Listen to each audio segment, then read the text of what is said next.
Ahora sí, vamos a comenzar con la clase del día de hoy y pues vamos a encomendarnos especialmente al Espíritu Santo ahora que se acerca la fiesta de Pentecostés para que vayamos pues pidiendo su intercesión, que nos ilumine, que abra nuestro corazón en el nombre del Padre, del Hijo, del Espíritu Santo.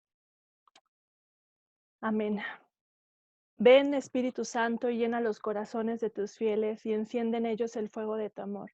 Envía, Señor, tu Espíritu y todas las cosas serán creadas y se renovará la faz de la tierra. Oh Dios, que has instruido el corazón de tus fieles con la luz del Espíritu Santo, danos a saber rectamente la verdad y según tu mismo Espíritu gozar para siempre de tu bondad. Por Jesucristo nuestro Señor. Amén. Le pedimos a San Juan Pablo II su intercesión ahora que fue su cumpleaños el día de ayer. Entonces, San Juan Pablo II, te pedimos tu intercesión para que abras nuestro corazón a todas estas enseñanzas.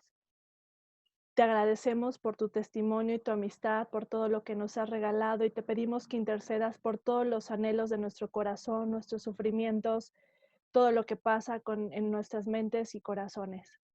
Te lo pedimos con la oración que Jesús nos enseñó. Padre nuestro que estás en el cielo, santificado sea tu nombre. Venga a nosotros tu reino, hágase, Señor, tu voluntad en la tierra como en el cielo. Danos hoy nuestro pan de cada día, perdona nuestras ofensas, como también nosotros perdonamos a los que nos ofenden. No nos dejes caer en la tentación y líbranos del mal. Amén. En el nombre del Padre, del Hijo, del Espíritu Santo. Amén. Pues muy bien. Vamos a continuar con la guía del tema 39 que se llama Virginidad y Celibato. Sí, recordando, si recordamos, las veces pasadas, las clases pasadas, hemos estado hablando del hombre escatológico, donde Juan Pablo II nos habla de esto que le llama la visión beatífica del reino.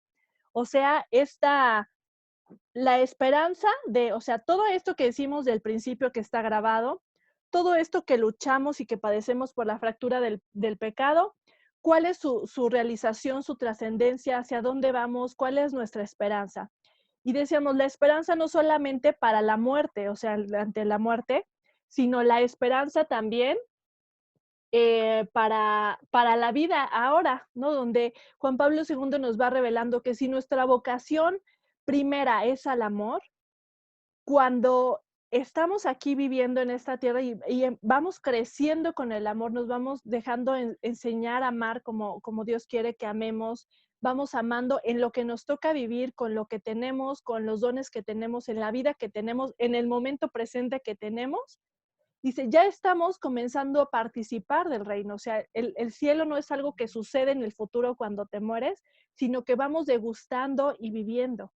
Por eso Santo Tomás de Aquino, déjenme platicarles esto porque se me hace simpaticísimo, pues todos sabemos que Santo Tomás de Aquino fue un santazo y un teologazo increíble, ¿no?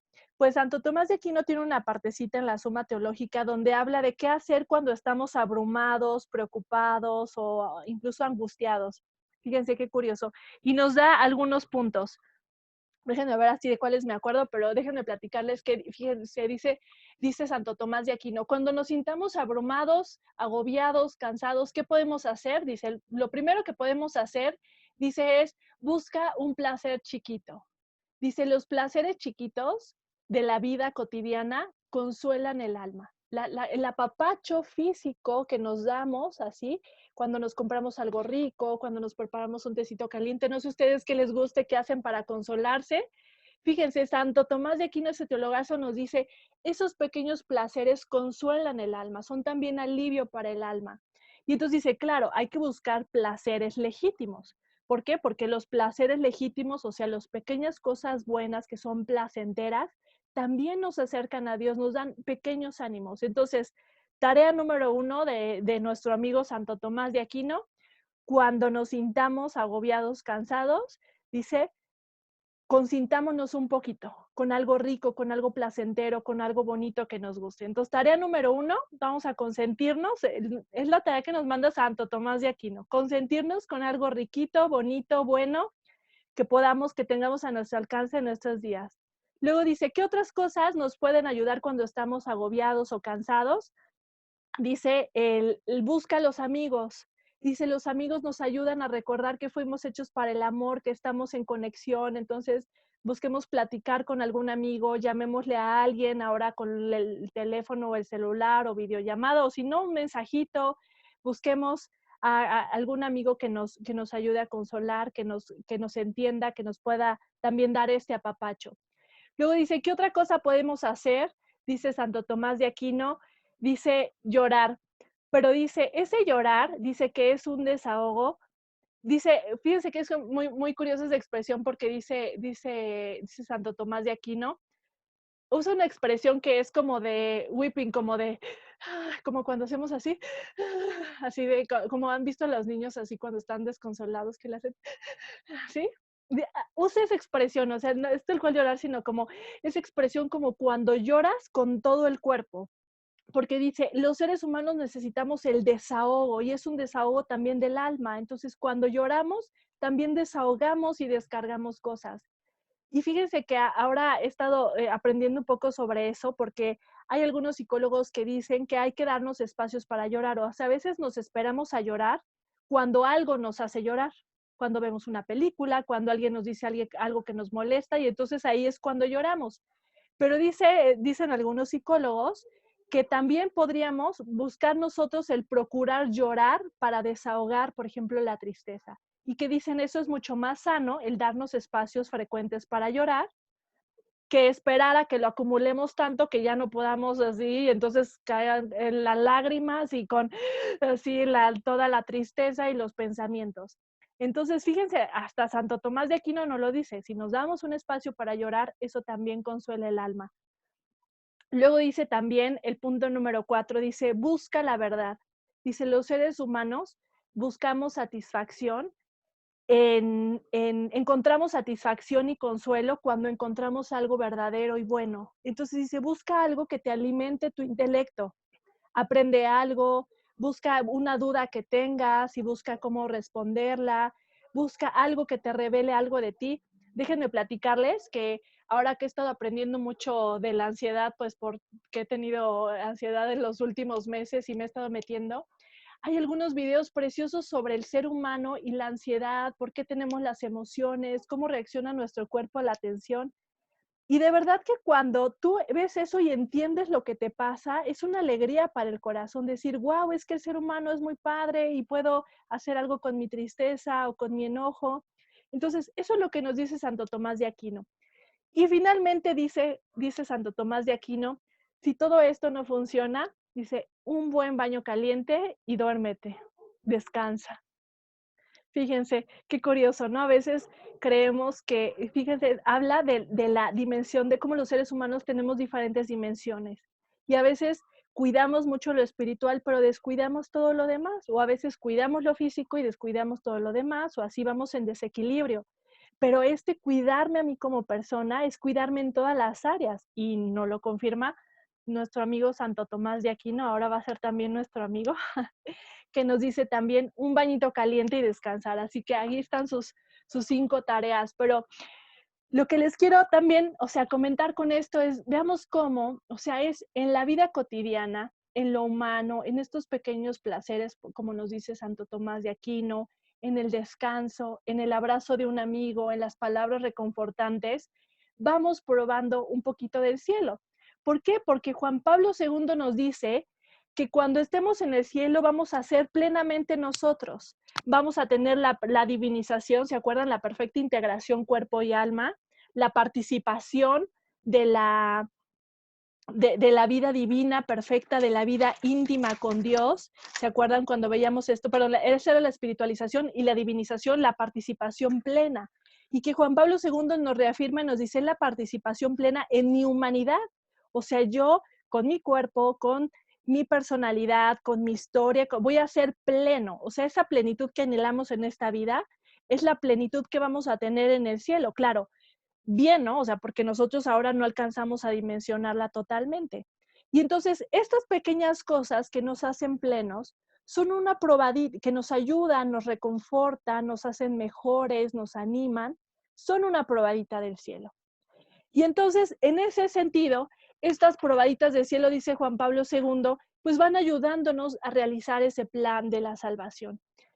Y dice, hay dos signos, dos caminos que nos ayudan y nos recuerdan también, nos enseñan cómo es la vida futura, cuál es el sentido del cielo. Y ese, dice, es la continencia por el reino de los cielos, o como le decía, el celibato, como lo menciona el celibato por el reino de los cielos, y el matrimonio. Y así, a grandes palabras, en grandes, a manera de resumen, podríamos decir que lo que dice Juan Pablo II es el celibato por el reino de los cielos, o sea, las personas, los sacerdotes, los religiosos, los que se consagran, tal cual como celibato por el reino de los cielos, dice, es un llamado especial que reciben algunas personas y que corresponde con los deseos del corazón para vivir como empezar a vivir, no vivir sí, totalmente, sino empezar a vivir como vamos a vivir en el cielo. O sea, recordando que el matrimonio es un signo que es para esta tierra, que nos sirve para esta vida, para recordarlo, cómo es el amor de Dios por nosotros, pero que cuando estemos en el cielo no lo vamos a necesitar. Y así hay personas que para recordarnos cómo es el cielo, para enseñarnos cómo es el cielo, reciben este llamado o don especial, que es el celibato por el reino de los cielos, y que entonces esto nos va a ayudar a entender.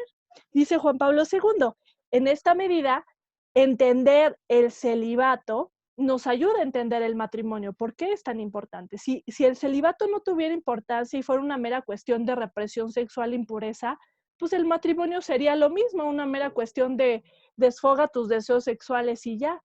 Pero si el celibato, o sea, dice, si hay el celibato es la prueba de que una persona por amor puede donarse totalmente a Dios, porque esa es nuestra vocación. Y si eso es posible, eso significa que entonces dos personas por amor pueden ser signo y donarse mutuamente. O sea, por eso la guía del tema 39 es virginidad y celibato, porque dice, ambos se complementan para revelarnos lo que Jesús quiere revelarnos. Y también hablábamos la vez pasada que ese es el sentido de la virginidad de María y del matrimonio sin relaciones sexuales que vivieron San José y María. Que quién sino ellos, la familia de Jesús, la Sagrada Familia, iba a vivir aquí en la tierra como vamos a vivir en el cielo. Y entonces no es porque la sexualidad sea mala, ni porque fueran a contaminarse, claro que no, si la sexualidad es buena, es parte del plan divino, sino porque ellos ya comenzaban a vivir como vamos a vivir. Ya no necesitaban los signos, porque ellos ya comenzaron a vivir la unión, la comunión con Dios desde esta tierra. María, desde su inmaculada concepción, sin el pecado, o sea, plenamente la comunión total. San José desde la ruptura y la fractura, pero lo que nos muestra que aún con la fractura podemos ser don y podemos vivir, empezar a vivir la comunión. Entonces, por eso, dice Juan Pablo II, pues dice en el punto número 1, el matrimonio es un signo que nos muestra el llamado a la comunión. El celibato por el reino es comenzar a vivir la comunión. Por eso dice, ambos son importantes, ambos son valiosos, ambos se necesitan. Pero es cierto que también ha habido algunas personas que han creído que esto es un desprecio al matrimonio para exaltar el celibato. Y es cierto que en algunas épocas históricas, pues el celibato era lo especial así, y el matrimonio era pues para los que no se podían aguantar las ganas que se casaran, porque así para que pecaran menos, ¿no? O poquito, o pecaran con la bendición de Dios incluso. O sea, por eso hay algunas épocas históricas donde se decía, no en el dogma de la iglesia, pero sí en la tradición, en la costumbre de las personas, que el matrimonio era el remedio a la concupiscencia. ¿Por qué? Porque decían, ay, si eres muy concupiscente y tienes muchos deseos sexuales, pues cásate para que ahí, pues aunque sea, no andes haciendo desfiguros, ¿no? Diría mi abuelita. Entonces, pero dice Juan Pablo II, no, el matrimonio no es nada más un parche para, pues ni modo, tú eres muy pecador, pues órale, a ti te toca el matrimonio. Es igual una vocación, un don, un llamado, igual que el celibato por el reino. Y entonces por eso dice el punto número 3, cita esta parte, esta escritura donde, de Mateo, donde dice, pues, voy a leer la escritura donde dice, no todos entienden esto, hablando del celibato, sino aquellos a quienes ha sido dado, porque hay eunucos que nacieron así del vientre de su madre, y hay eunucos que fueron hechos por los hombres, y hay eunucos que asimismo se han hecho tales por amor al reino de los cielos. El que puede entender, que entienda. O sea, dice, hay diferentes, o sea, digamos, hay diferentes celibatos. O sea, por ejemplo, una vez escuché una conferencia de una mujer que se dedicaba a la política en Colombia, y ella decía que quería ser presidenta de Colombia, y de verdad es una mujer que se dedica a la política en cuerpo y alma, que ha sido un ejemplo de política incorruptible en su país. Y entonces ella le preguntaban, le decían, oye, ¿y tú por qué no te casaste? Que todo, y ella decía, es que, o sea, digo, claro que lo pensé y lo valoré, pero yo decía, yo siento el llamado a donarme a mi patria. O para ella, la vocación política era una donación, y así hay personas que se donan, por ejemplo, a la investigación científica o al servicio. Por eso o sea, hay diferentes circunstancias del celibato y todo contribuye al reino. Pero aquí Juan Pablo II sí está hablando del celibato por el reino, o sea, de la consagración, podríamos decir, religiosa, que sí es un llamado particular.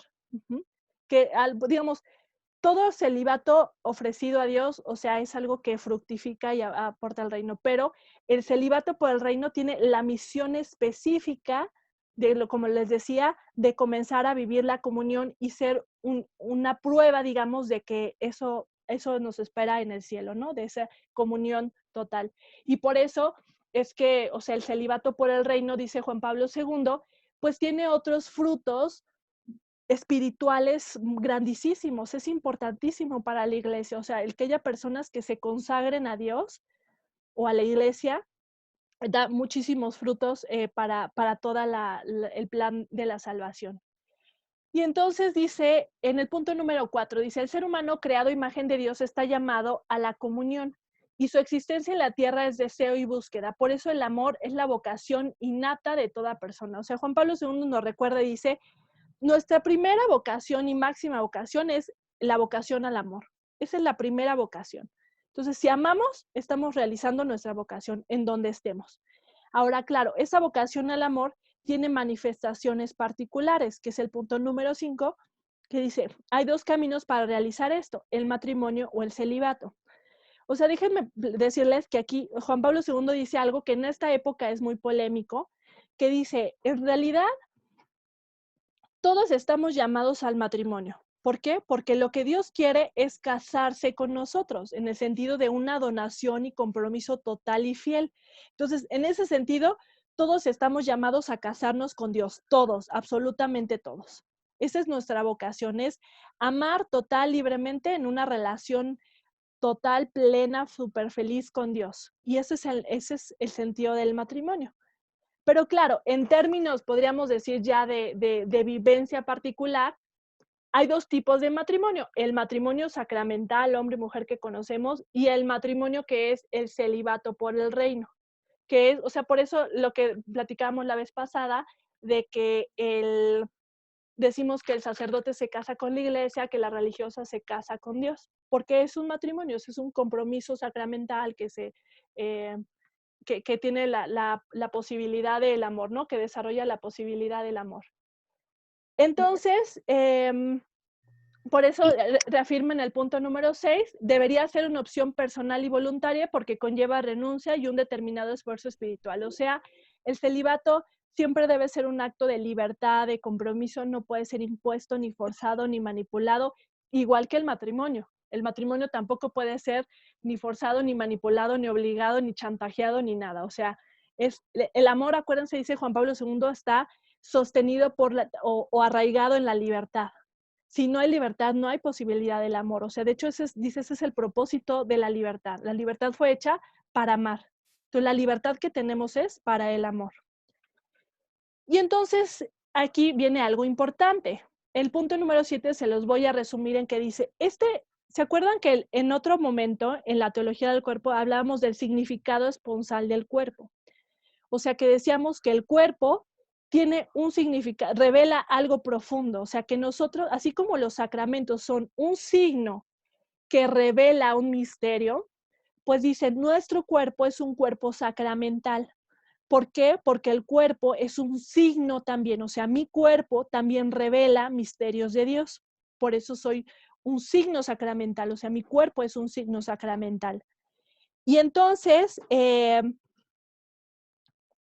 dice, esta realización de este llamado al amor se realiza, sí, a través de la autoposesión, la autodeterminación, pero dice, a través de mi persona. Y mi persona es un ser masculino o femenino.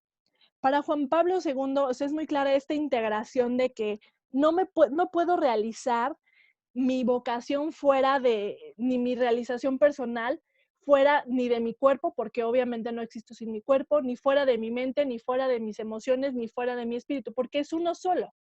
Ya no es cuerpo, mente, sino es uno solo. Y entonces mi cuerpo sexuado está llamado a realizarse también en esa sexualidad masculina o femenina.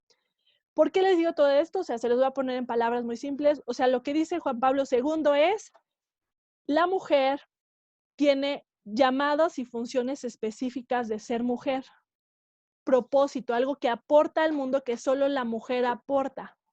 El hombre tiene llamados, propósitos y funciones específicas del hombre. Y esto, o sea, lo que dice es, la masculinidad y la feminidad son dos caras también, son dos signos. O sea, son dos caras que nos revelan quién es Dios. O sea, la masculinidad me revela características de Dios, me revela cosas de Dios. Y la feminidad me revela cosas de Dios. Una vez un alumno me decía o sea, entonces Dios es bisexual. No, o sea, la sexualidad es una característica de lo humano, de la naturaleza humana. La sexualidad es de lo humano. Dios o los ángeles no tienen sexualidad, porque son un signo. Entonces, la masculinidad y la feminidad son un signo que revelan. Y entonces no significa que Dios sea hombre y mujer juntos y mezclados y bisexuales, sino que la masculinidad y la feminidad reflejan características de Dios. Por ejemplo, a veces identificamos la maternidad con la ternura, con así el detalle, esas cuestiones. Pues la ternura es una característica del amor de Dios. A veces identificamos lo masculino, por ejemplo, con la fortaleza, con la lucha. Pues la fortaleza, la perseverancia, el arrojo es una característica del amor de Dios. Dios también es valiente y es arrojado y va y conquista y también es tierno y cariñosito y lindo. Y también digo, a lo mejor, yo sé que ahora muchos dicen, es que esos son estereotipos. O sea, sí es cierto que la ternura no es exclusiva de la mujer. O sea, los hombres también son tiernos y deberían aprender a ser tiernos en otras etapas y las mujeres también somos valientes y también somos fuertes. Pero sí es cierto que somos eso de manera diferente. O sea, la ternura del hombre y la ternura de la mujer son diferentes y ambas son necesarias. La fortaleza del hombre y la fortaleza de la mujer ambas son necesarias, pero son diferentes. Y entonces lo que Juan Pablo II nos dice es, Dios en su infinita sabiduría hace que nuestra vocación está arraigada en nuestra persona. O sea, hay algo que yo realizo como mujer que solamente yo en mi ser mujer aporto. Y hay algo en los hombres que solamente en su masculinidad y en su ser hombre aportan. ¿Por qué? Porque ambos en conjuntos revelan el amor de Dios. Y entonces, pensemos, o sea, y aquí abro ahora sí el diálogo para pensar, ¿por qué? ¿Cuál es la función que aportan los hombres? Vamos a empezar por los hombres. ¿Por qué es necesaria la masculinidad o los hombres? Pensémoslo en la familia, pero también en el ambiente de trabajo. O sea, ¿qué pasaría si no existieran los hombres, si hubiera un mundo sin hombres? ¿Qué aportan los hombres?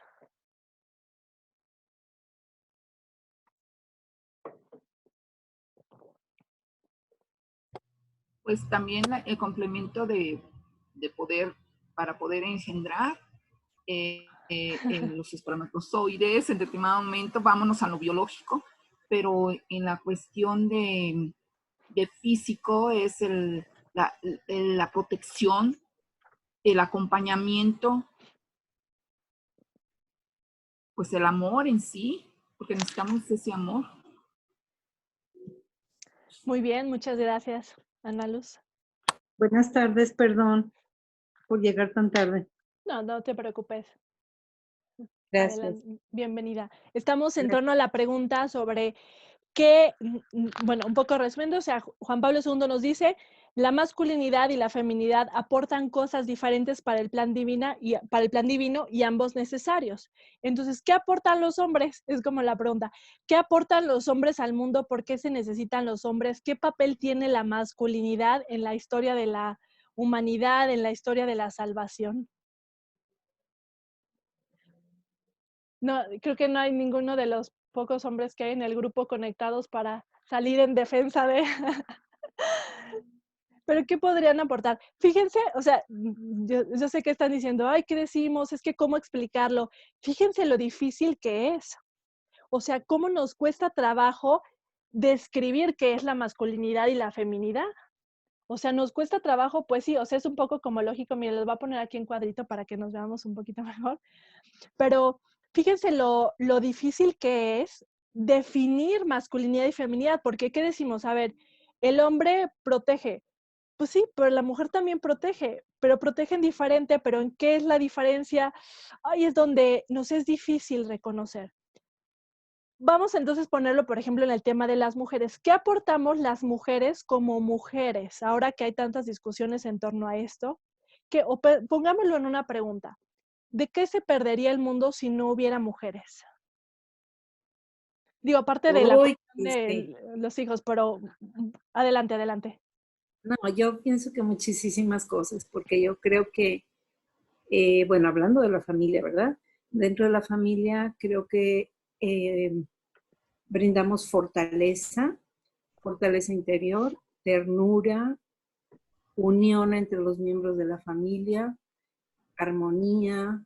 Ay, no, yo creo que mejor no digo porque ya no les dejaría nada a ellos. No, muchas gracias. ¿Qué más? ¿Qué aportamos las mujeres? Pero pensémoslo un poquito más como en lo específico. ¿Qué es? Piensen en alguna situación de su familia donde, ¿qué es lo que me da mi ser mujer que aporta a la familia o a las situaciones? Pienso que la lealtad, fidelidad, eh, son más difíciles de corromper, aunque las hay, pero de todas maneras, mm, como que buscan siempre las cosas a lo derecho, o sea, a caminar por el camino correcto. Ok, muchas gracias. ¿Qué más? ¿Qué aportamos las mujeres? ¿De qué se perdería el mundo? ¿Qué es lo que ahora se dice tanto de por qué ha sido un error que las mujeres no estén presentes en los espacios, por ejemplo, públicos o de trabajo y que ahora se lucha tanto? ¿Por qué? ¿Por qué es tan importante? ¿Por qué se necesita a la mujer como mujer? Qué difícil, ¿verdad?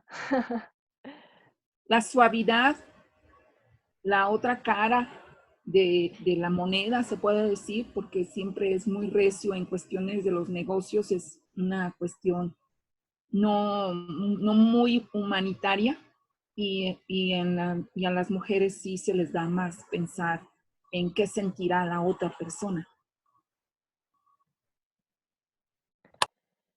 Pues, fíjense, efectivamente, o sea, pero fíjense digamos, lo complicado de esto de la masculinidad y la feminidad es que es difícil encerrarlo. O sea, a veces pensamos como que hay cosas exclusivas, por ejemplo, durante un tiempo sí es cierto que se creía que había trabajos, cosas de mujeres y cosas de hombres, trabajos de mujeres y trabajos del hombre. No es que sea propiamente así. O sea, efectivamente, cualquier ser humano podría desarrollar cualquier profesión o cualquier habilidad o cualquier valor. O sea, los valores, no hay valores del hombre y valores de la mujer. O sea, todos podemos ser honestos, todos podemos ser libres, todos podemos ser trabajadores o fuertes o sensibles. Pero lo que dice Juan Pablo II es, hay algo de la masculinidad y la feminidad que aportamos. O sea, por ejemplo, dice, un ingeniero hombre y una ingeniera mujer aportan cosas diferentes. Y la riqueza está en esa aportación. No es que uno sí pueda ser ingeniero y el otro no, o uno vaya a ser mejor, otro peor, sino que lo valioso está en que la mirada de la mujer ingeniera es la mirada, los dones, lo que aporta, es algo que el hombre no puede aportar. Igualmente, o sea, la mujer ingeniera no puede aportar algo porque es desde la masculinidad. No es porque sean menos o porque es menos capaces o más capaces, sino porque hay algo de nuestra masculinidad que le da un toque diferente a la vida cotidiana. Y así, por ejemplo, hay una filósofa antropóloga que se llama Blanca Castillo, que ella estudia estos temas de la masculinidad y la feminidad. Dice, fíjense cómo hemos creado un mundo fragmentado. Y en este mundo fragmentado dice, fragmentado entre el ámbito público, o sea, el gobierno, las instituciones, el trabajo, y el ámbito privado, que es la familia. Dice, y hemos creado un mundo separado donde la mujer participa más en el ámbito privado, o sea, la familia, y los hombres más en el ámbito público, o sea, el gobierno, el trabajo, la sociedad, etcétera. Pero dice, ¿cómo esto esta fragmentación nos ha generado grandes problemas? Porque dice, tenemos un ámbito privado, una familia, que tiene mucha ausencia paterna, mucha ausencia del hombre. Y tenemos un mundo público que tiene mucha ausencia de la mujer, de la maternidad. Y entonces dice, lo que necesitamos es crear un puente. ¿Por qué? Porque dice, por un lado tenemos un ámbito público que a lo mejor sí lo vemos como más deshumanizado o agresivo, o a veces como muy puesto en las estructuras o muy, no sé, a lo mejor como frío en los ambientes de trabajo o eso, porque nos ha faltado el toque de la mujer para equilibrarlo. Y al mismo tiempo, dice, a veces tenemos ámbitos en la familia donde tenemos pérdida de límites, donde se empiezan a desestructurar, donde hay mucha fragilidad en los vínculos, o etcétera, porque dice, ha faltado la figura del hombre para equilibrar. Y entonces dice, la belleza está en que en los dones de la masculinidad y la feminidad nos aportamos y crecemos. Y entonces dice, no hay manera de que que la familia crezca o la sociedad crezca si no equilibramos esto. Por eso sí es cierto que es importantísimo, y eso lo decía Juan Pablo II, que necesitamos, dice, él hablaba del genio femenino. Necesitamos que las mujeres participen cada vez más en la sociedad, en el trabajo, en la vida pública, desde su ser mujer. Y eso implica también la maternidad. O sea, a veces hemos pensado que la maternidad, pues nada más es la cuestión de criar a los hijos. Pero dice, la maternidad aporta a toda la sociedad. La maternidad es una función importantísima para la sociedad. Y entonces, por eso dice, las mujeres que son mamás y las mujeres que no son mamás deberían estar presentes en diferentes ámbitos de desarrollo, no solo en la familia. Y los hombres necesitan estar presentes, dice, no solo en el ámbito de lo público, sino también en lo privado. Y dice, en esta conexión, en estos puentes que podamos crear entre lo público y lo privado, lo masculino y lo femenino, es donde encontramos el verdadero desarrollo de las personas.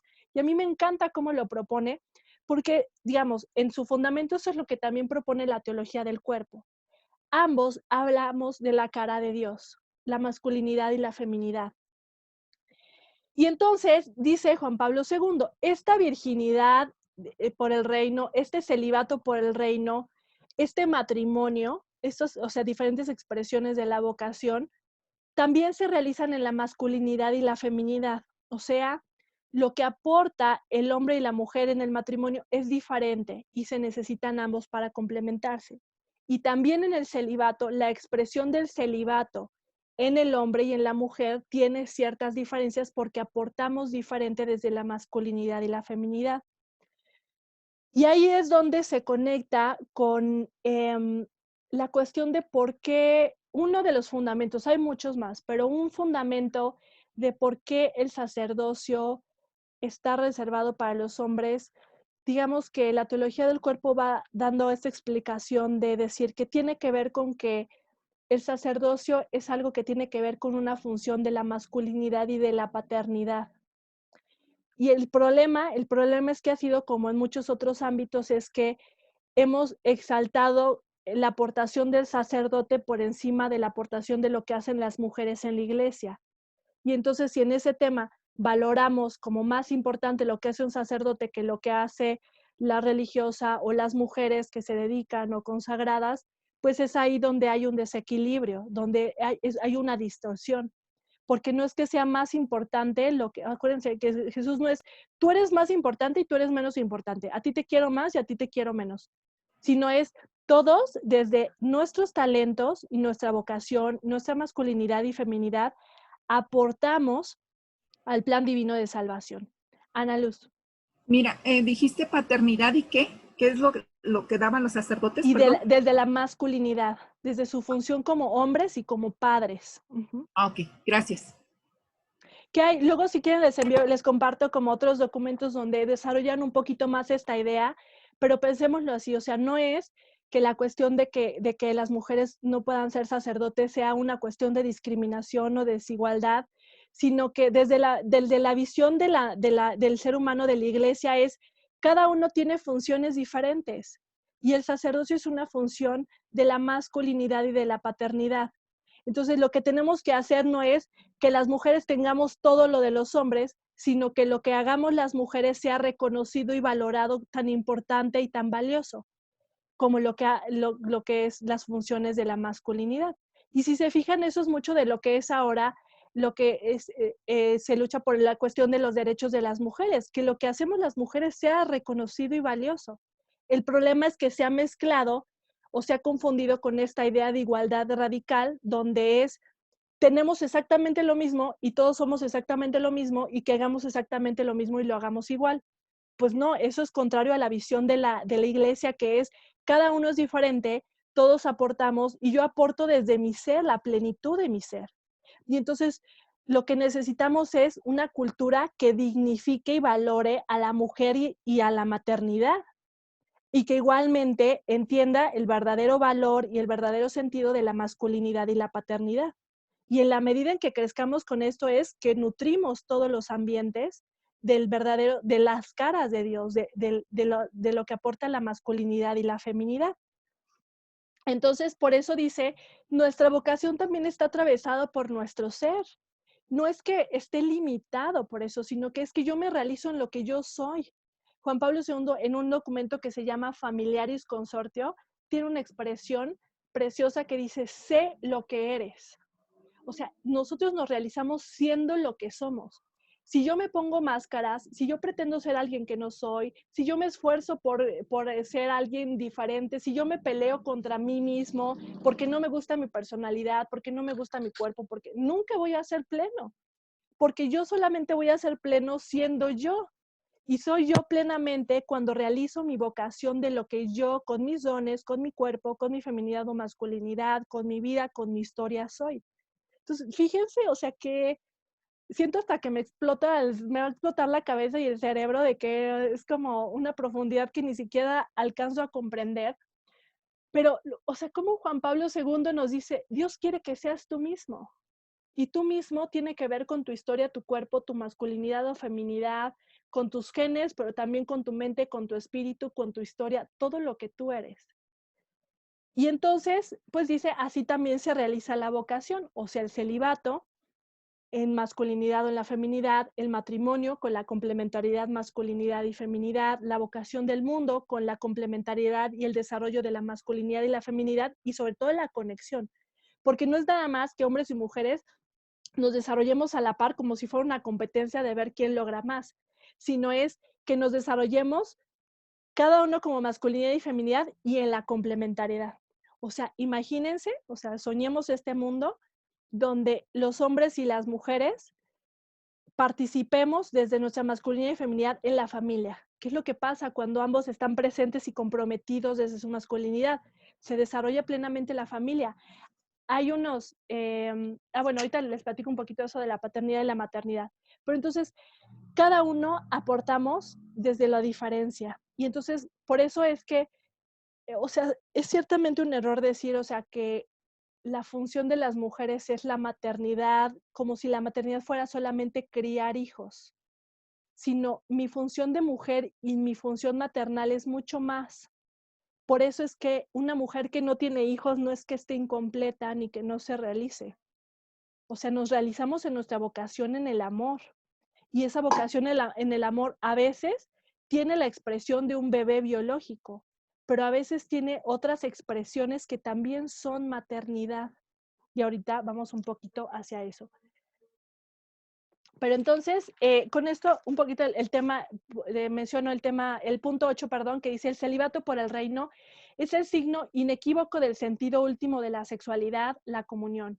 Nos muestra nuestro destino, es un anticipo.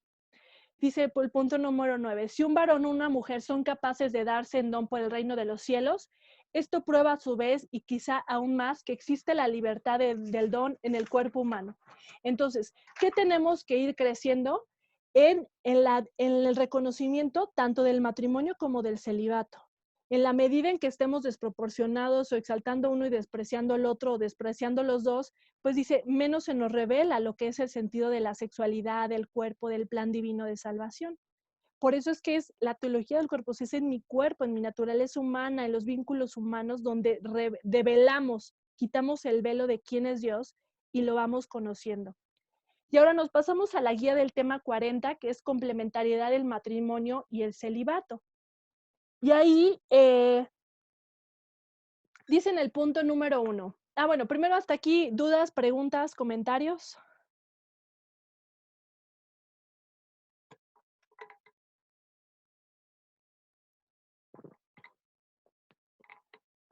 ¿No?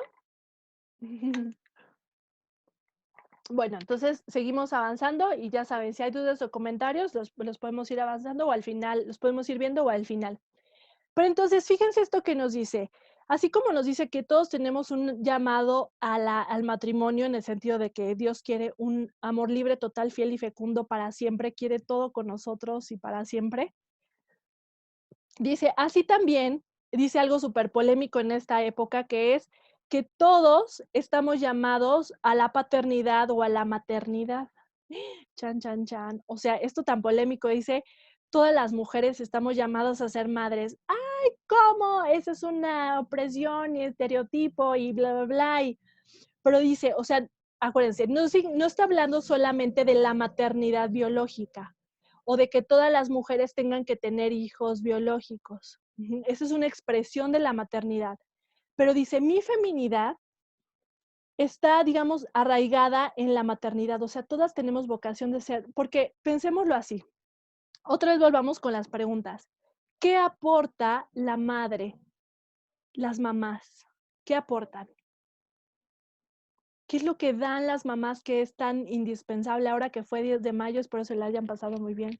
Pero es, ¿qué aportan las mamás? ¿Por qué necesitamos las mamás? ¿Por qué decimos, ay, las mamás son tan importantes y tan valiosas? ¿Por qué? ¿Qué aportan las mamás? Amor, entrega, servicio. ¿Qué más?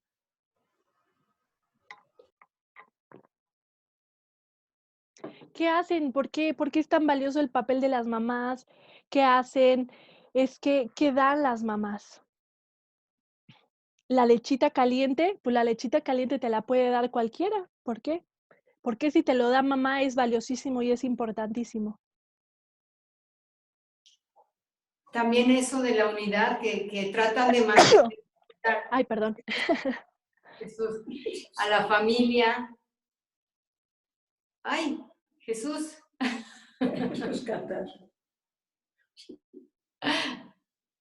Perdón, es mi rinitis matutina de la primavera. Sí, yo creo que tengo eso. Bueno, yo digo eso, ¿no? De que también mantienen mucho la familia unida.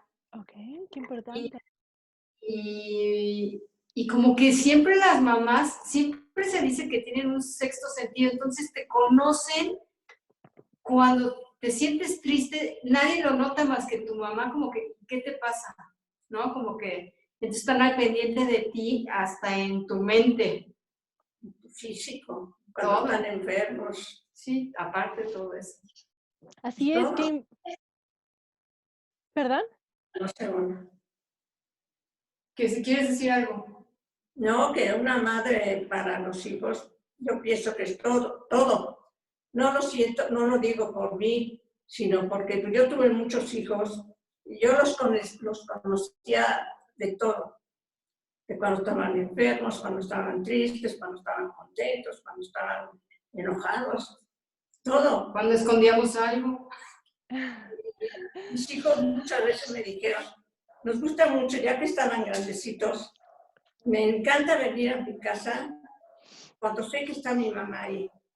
Pero cuando no estás, es una casa vacía. Eso me decían mis hijos.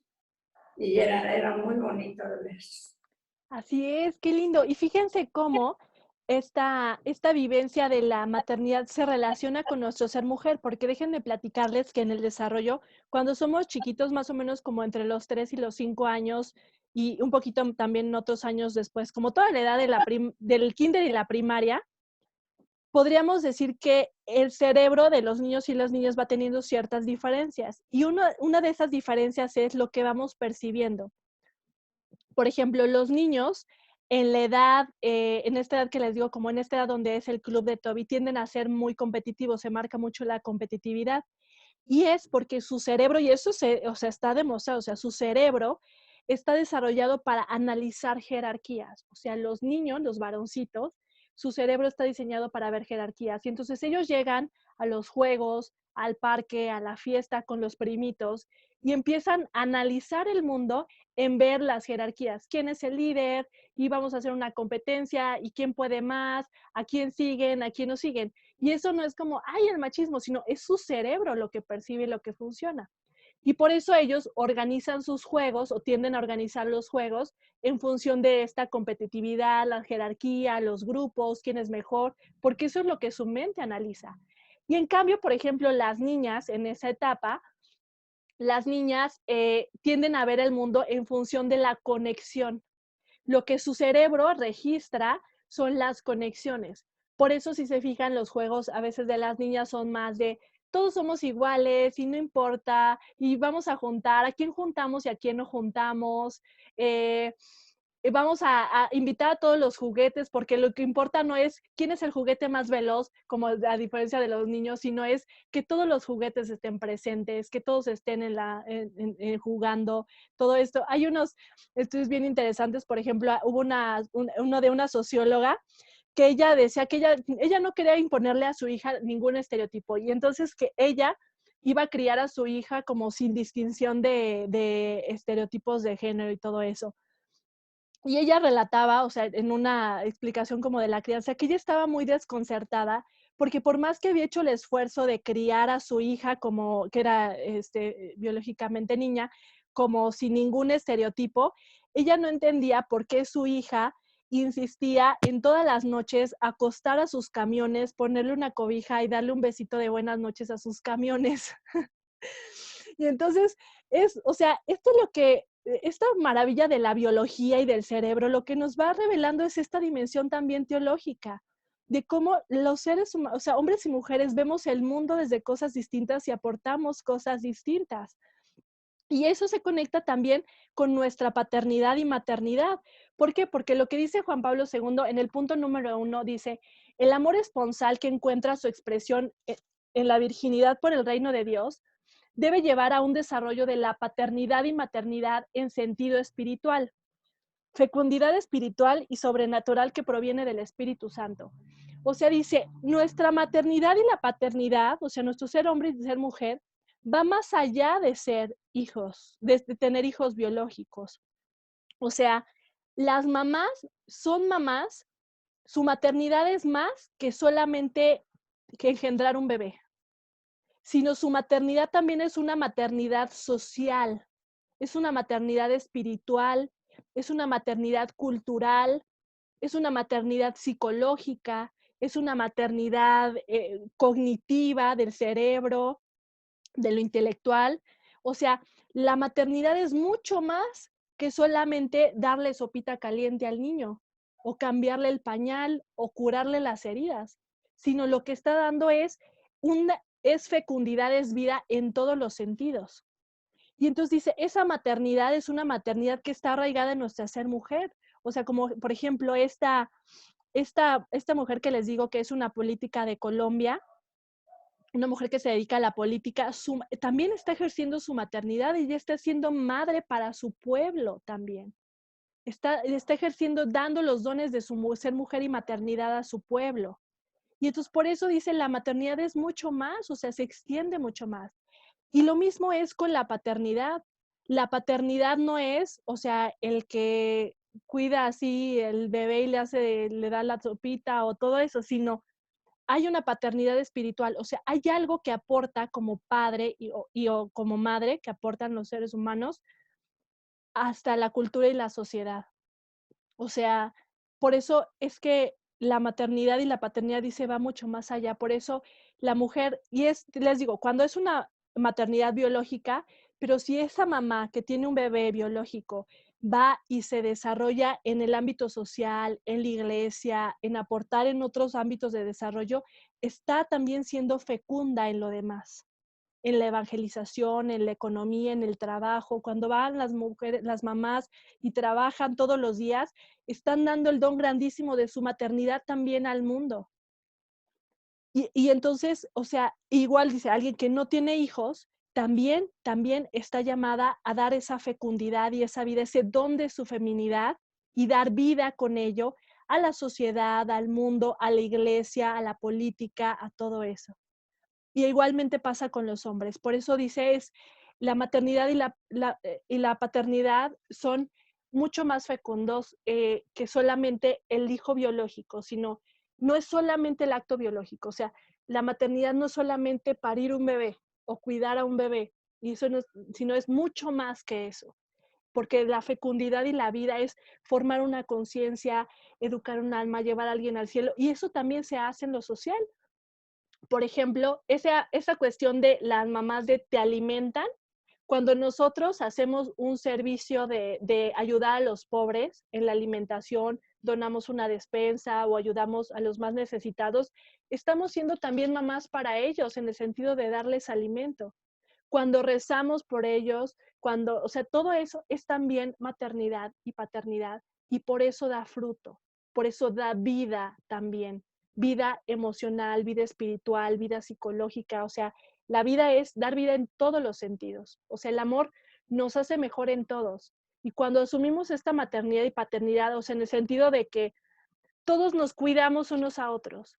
Nos cuidamos a nuestros vecinos, cuidamos a nuestra patria, cuidamos a los extranjeros, cuidamos a todos como si fuéramos familia. Es nuestra maternidad y paternidad ejerciéndose. Cuando cuidamos a los migrantes, a los pobres, a los no nacidos, es cuidar a nuestra familia, o sea, porque todos somos miembros de la misma familia. Fíjense la belleza y la profundidad de lo que nos dice Juan Pablo II. Les voy a poner ahora para un poquito como ejemplificar esto de la paternidad y la maternidad, unos videos que encontré. El primero que les voy a poner es sobre... Cristín, mande, adelante.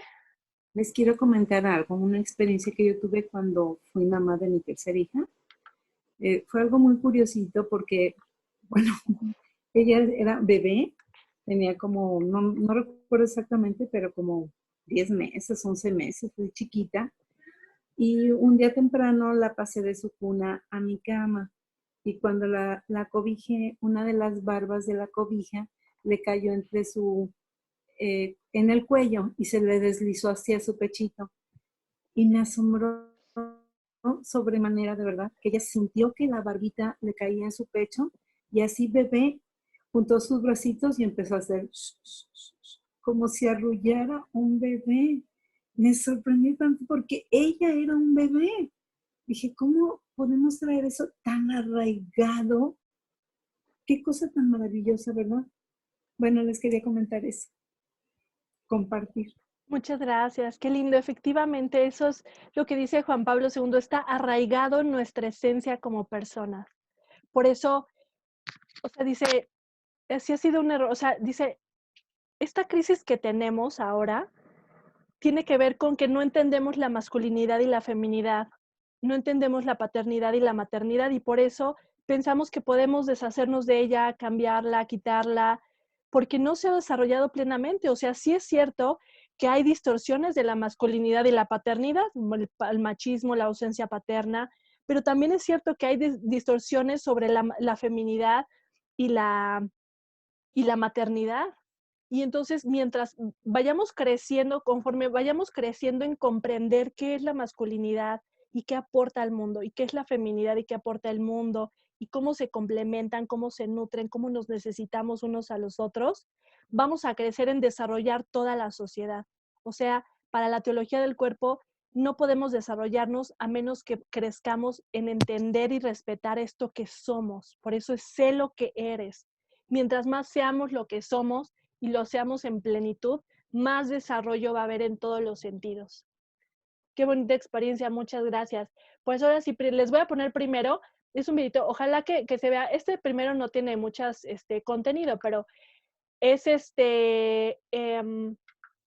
ay, se me fue el video. Es un video sobre papás cuidando al bebé. Y es muy gracioso porque hasta en eso vemos las diferencias entre hombres y mujeres. Entonces, déjenles, voy a poner este compartir pantalla.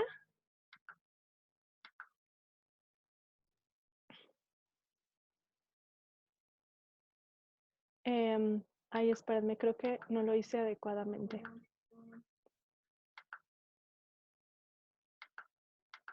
Ay, ya. Muy bien. Es para que nos alegremos un poquito el día con estas cosas tan simpáticas. A ver, ustedes me dicen si se oye. Sí.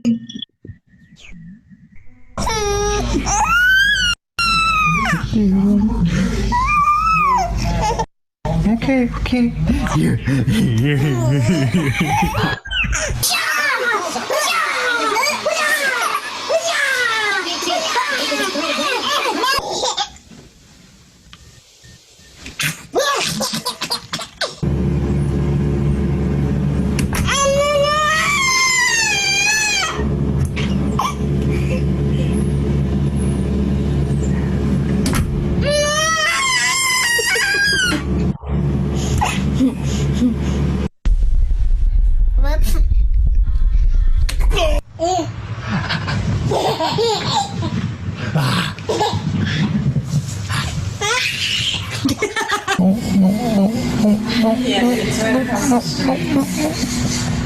Oh, you look silly.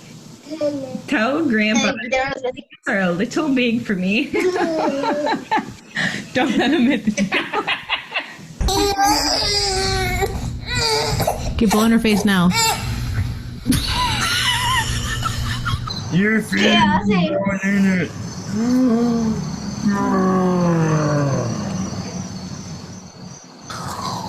Oh my. Oh, I wish you did that to me. Really? Yeah, Mom.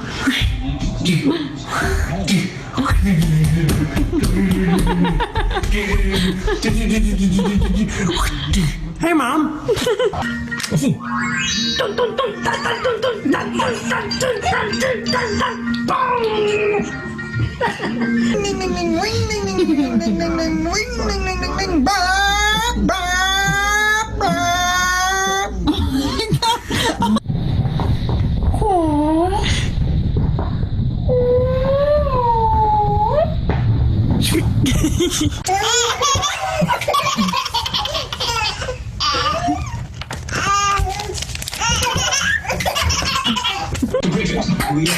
Just a shit.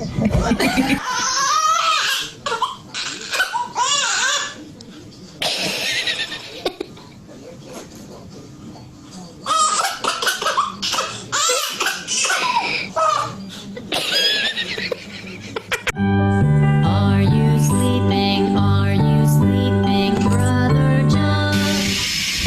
Toro, Toro, Toro! Toro, Toro, ¡ale! Les voy a poner también otro que tiene, o sea que este otro es como de los cuidados, ¿no? Como de, se llama Cuando papá cuida al bebé. Y habla mucho también de bueno, no habla mucho, sino son escenas que son muy curiosas respecto a cómo el cuidado cambia y es diferente, ¿no? Hasta el tipo de juego. Entonces ahora les voy a poner este otro que también tiene pedacitos muy simpáticos. Look. Oh, no, look. They took your nose. Okay. Look, it's right there.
Fíjese cómo desde estos pequeños actos vamos viendo como, o sea, estas diferencias hasta en el cuidado, y es lo que nos dice Juan Pablo II, o sea, tenemos la misión y la tarea, no solamente de valorar la propia feminidad, por ejemplo, en nuestro caso, sino aprender a valorar la masculinidad, porque a veces es en esa diferencia que no entendemos, que no sabemos cómo manejar, cómo tratar, con toda esta idea de las mujeres son de Venus y los hombres son de Marte, pero como en esta, o sea, es cierto que somos diferentes, o sea, yo creo que eso en todos los sentidos, y que claro, nos cuesta trabajo entender y valorar esa diferencia, ¿no? O sea, a veces pasa, por ejemplo, en esto del cuidado, ¿no? A lo mejor para muchas de estas como tipo de juegos, para una mamá sería como de qué peligroso, no hagas eso, ¿por qué lo avientas? Pero en la visión de la masculinidad algo aporta y algo crece el niño.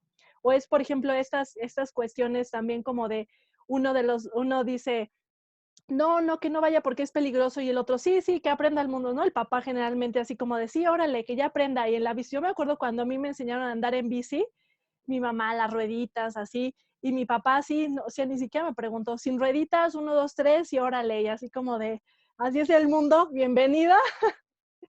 Y o sea, fíjense la sabiduría de Dios, es que es lo que necesitamos. Necesitamos un poco de todo. A veces necesitamos la ternura y a veces Dios es tierno.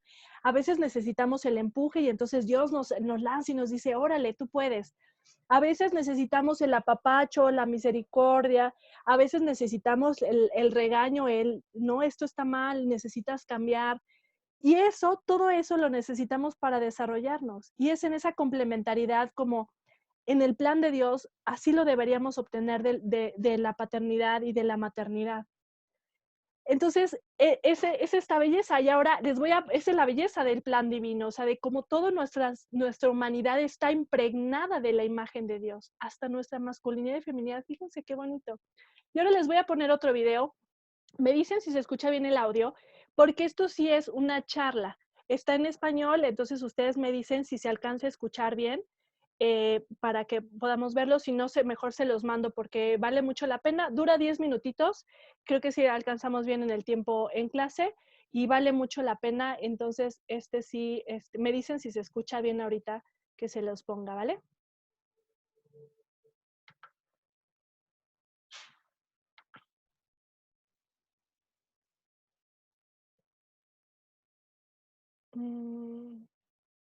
Aquí está.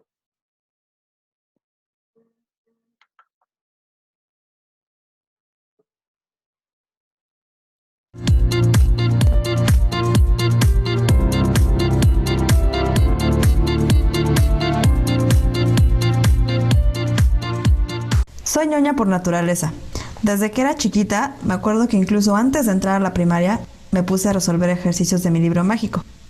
Así de ñoña soy, y eso me hace sentir preparada, y he estado preparada para las diferentes etapas de mi vida. No fue diferente cuando me iba a convertir en mamá. Recuerdo que todo el mundo me decía, no te preocupes, eso sale solo, es puro instinto, vas a saber hacer. Mi ñoña interna no me dejó y obviamente me puse a leer. Leí de todo. Cómo se bañan, cómo se duermen, qué comen, o sea, sí, ya sé que leche, pero pues como cada cuánto y cómo le hace uno y demás.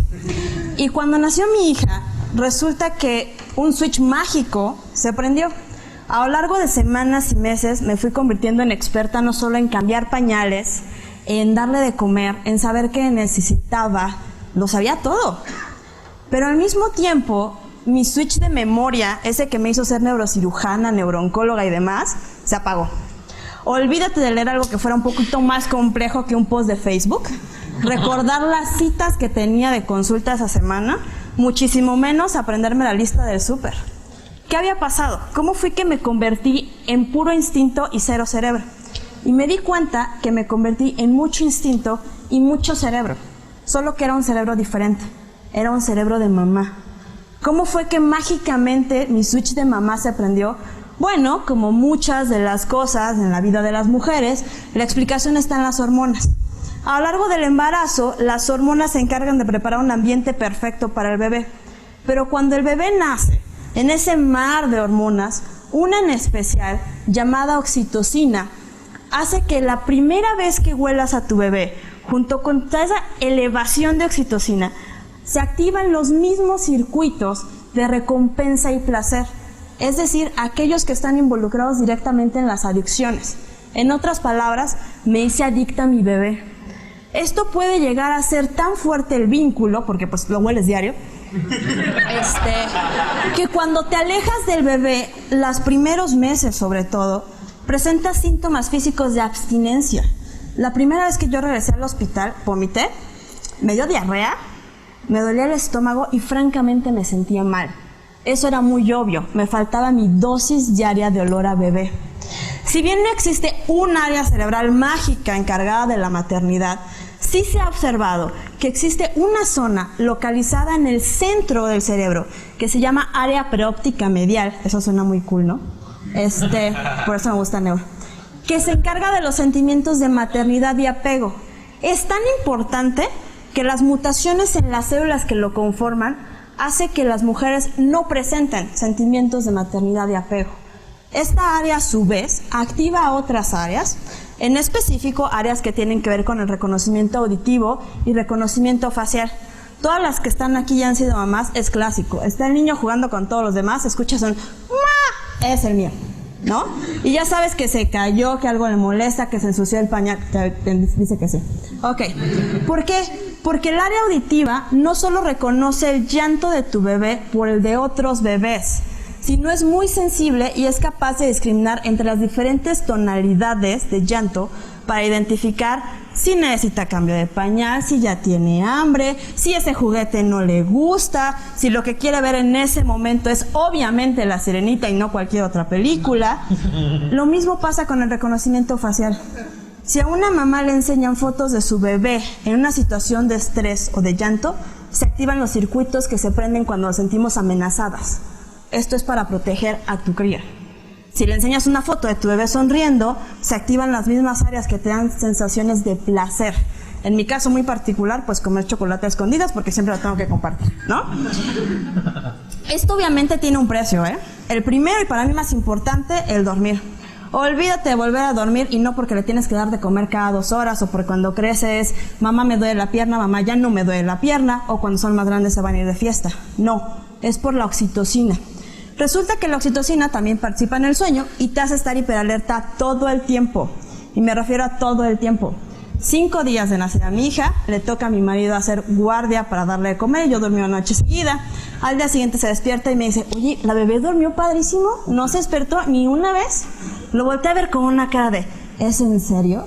Se despertó 4 veces, de las cuales 2 le di de comer, una le cambié el pañal y la otra fue cambio completo porque se hizo pipí. Y el cuate ni en cuenta, ¿no? Real. No sé si a alguien le ha pasado o es como experiencia mía. Levanten las manos las mamás que sí les ha pasado. Ok, gracias, ok. ¿Cómo no se dio cuenta? Pues por la oxitocina. Sus niveles de oxitocina no son los mismos que los míos. Y eso me hace estar hiperalerta y proteger a mi bebé de la mejor manera posible. Y el segundo precio que tuve que pagar fue que mi cerebro se hizo más chico. No, literal, la sustancia gris se hace mucho más pequeña. ¿Esto por qué? Porque la naturaleza me castiga de esta forma en una etapa tan crítica de mi vida. No me castigó. Lo que hizo fue que al reducir la sustancia cerebral, las conexiones se hacen mucho más eficientes. Es decir, las células cerebrales se comunican de una forma mucho más eficaz. Y nada tonta la madre naturaleza lo hizo en áreas críticas. Específicamente, o los cambios más notorios son en el frontal, el temporal y el hipocampo. En el lóbulo frontal es aquel que se encarga de resolver problemas, el cálculo, la abstracción. Tiene mucho sentido, tienes que ser capaz de resolver múltiples problemas de una forma mucho más eficiente como mamá. El lóbulo temporal, ahí se encuentra el reconocimiento facial, o una parte del reconocimiento facial, el área auditiva primaria. Tienes que ser capaz de reconocer los diferentes chillidos de tu bebé y entender con unos cuantos balbuceos que ya no quiere ver la sirenita, que quiere ver Tarzán, o que en ese momento, pues el muñeco con el que se quiere bañar ya no es ese muñeco y tienes que ir corriendo por otro muñeco para que por favor se bañe. ¿Okay? Y el hipocampo tiene que ver con la memoria a largo plazo. Y si bien es cierto que nuestra memoria a largo plazo se hace mucho más eficiente, ya que se ha visto que después de 2 años la memoria o los recuerdos que se consolidan a mucho más largo plazo son más eficaces, también se ha observado que las mamás muestran datos de envejecimiento molecular mucho menos que las que no son mamás. Eso tiene un sentido biológico. Los humanos somos muy dependientes, por lo tanto la naturaleza trata de mantener a la madre el mayor tiempo que se pueda. Y aparte, pues evidentemente las mamás lo recordamos todo, ¿no? El clásico que tu mamá te dice, cuando eras chiquito, yo me acuerdo que tu primer dulce fue, bueno, agradezcan al hipocampo, lo vamos a recordar toda la vida. Esto obviamente tiene un precio para aquellas mamás. Nuestra memoria objetiva, esa que en aquel momento me permitía leer 3 artículos antes de las 5 de la mañana, redactar varios escritos, no importa. A la madre naturaleza no le importa que yo tuviera que escribir una tesis de maestría en una semana, tampoco le importaba que tuviera que hacer un programa de estudios de alta especialidad. Lo que le importaba era estar bien para mantener adecuadamente a mi bebé. El cerebro es un órgano perfecto, ha ido madurando con cada una de las etapas de nuestra vida. Y es un juego de sustancias cerebrales, de sustancias químicas. El entendimiento de todo este tipo de procesos hace que sea mucho más fácil identificar también cuando estos no están balanceados y entender actualmente las diferentes enfermedades como depresión posparto, psicosis posparto y ofrecer una alternativa para todas esas mamás. Para todas aquellas que son mamás, que van a ser mamás, las que no quieren ser mamás, los que son papás, los que no van a ser papás, los que no quieren, no se preocupen. Su cerebro lo va a hacer solo, se va a adaptar. De haber sabido esto, la verdad es que no hubiera leído tanto y hubiera visto más Netflix. Porque ahora pues obviamente ya no tengo tiempo. Pero el origen de cada una de las etapas de nuestra vida se puede explicar en sustancias cerebrales. Se puede explicar en conexiones eléctricas. Pero no por eso deja de ser mágico, deja de ser místico, a veces inexplicable, muy indescifrable, algo muy parecido a un milagro. Y eso es algo muy parecido a la maternidad. Muchas gracias.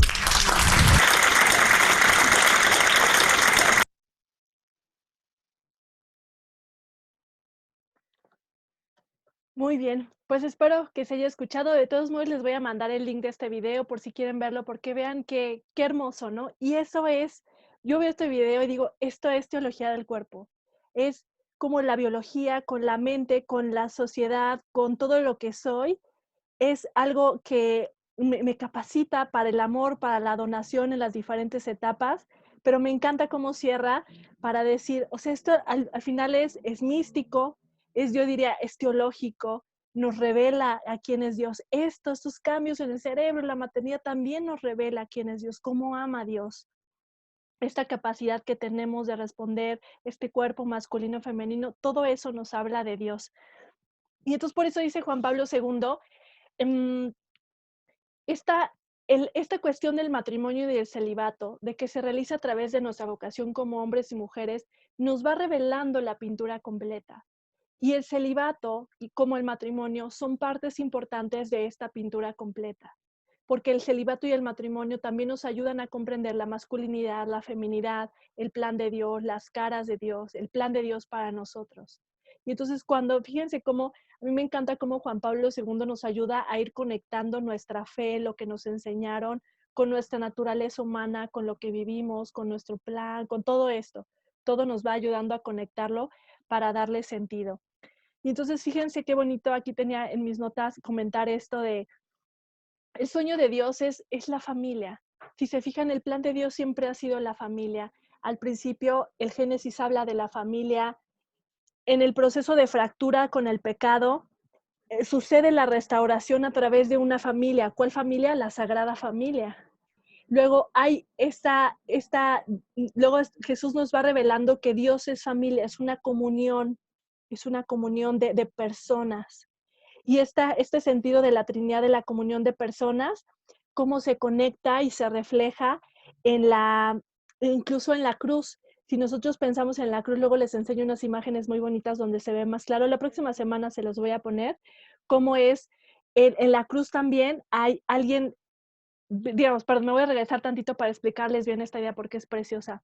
Dice, o sea, en la comunión de amor hay alguien que da amor, alguien que recibe el amor y alguien que es fruto del amor. La Trinidad es alguien que da el amor, el Padre, alguien que recibe el amor, el Hijo, y alguien que es fruto del amor, que es el Espíritu Santo. Así, en la familia, en el Génesis, alguien que da el amor, Dios da el amor, lo reciben Adán y Eva, y el fruto también es la humanidad. En la Sagrada Familia, alguien que da, alguien que recibe y alguien que es fruto del amor. María, San José y Jesús. En la cruz, alguien que da, se da en el amor, Jesús en su muerte. Alguien que recibe ese fruto que es María, nuevamente, y entonces da un fruto que son los hijos que somos nosotros, la Iglesia Universal. O sea, nosotros somos fruto de ese amor. Y ese plan continúa con la familia humana. La familia humana es ese plan de Dios donde está grabado la Trinidad que está presente en el plan de la salvación, donde la familia es alguien que da, la masculinidad, alguien que es capaz de recibirlo, la feminidad, para dar un fruto que son los hijos. Por eso el sueño de Dios es la familia humana. Es ese plan es su Trinidad grabada en toda la historia de la humanidad presente. ¿Para qué? Para comprender que Dios es comunión, que Dios es persona, sí, pero también es tres personas, comunión, un solo Dios, es una unidad, que vivimos para la comunión, que nos realizamos en el amor y todo eso. Vean qué bonito cómo está grabado hasta en nuestros genes, en nuestras hormonas, en nuestro ser social, en la cultura, en todo eso. Y claro, por el pecado vivimos las distorsiones y por eso hay heridas en la familia, hay distorsiones en la masculinidad, en la paternidad, en la maternidad, etcétera, pero eso no borra ni quita el plan de Dios de ser familia siempre. Y que al final este hombre escatológico lo que nos revela es que nuestro destino es llegar a ser plenamente familia con Dios, que nos vamos a casar con Dios y entonces va a llegar un día en que vamos a ser plenamente familia de Dios y nada nos va a poder separar, no vamos a vivir la fractura. Y esto se revela a través del matrimonio y el celibato. Entonces, pues, por eso el gran valor que Juan Pablo II le da al celibato y al matrimonio, a la masculinidad, a la feminidad, al cuerpo, a todo lo humano. Pues con esto cierro, abro espacio para preguntas.